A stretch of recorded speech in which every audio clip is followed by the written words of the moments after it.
Ano ang compound interest? Para sa karamihan sa atin, ang salitang ito ay maaaring tila komplikado.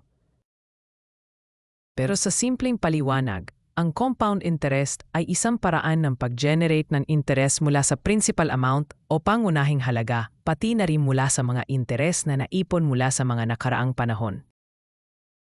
Ibig sabihin, kumikita ka hindi lang sa orihinal na halaga kundi pati na rin sa mga interest na kinita mo na.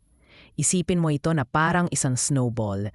Habang ito ay gumugulong, ito ay palaki ng palaki sa dami at bigat.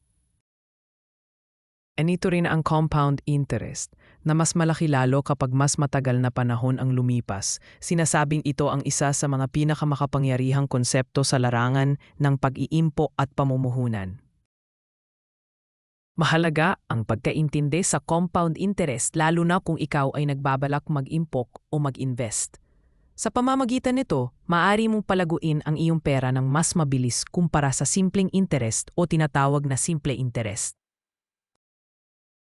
Kung maswerte ka at ang iyong investment ay nagbibigay ng compound interest, maganda ang chance na malaki-laki ang madadagdag sa iyong puhunan sa paglipas ng panahon.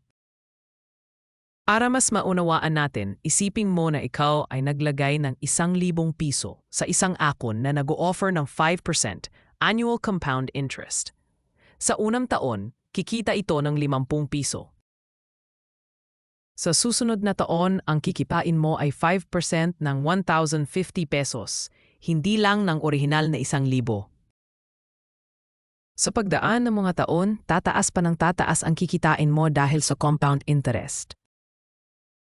Kaya kung iniisip mong magtabi ng pera para sa kinabukasan, isaalang-alang mo ang mga investment options na nagbibigay ng compound interest.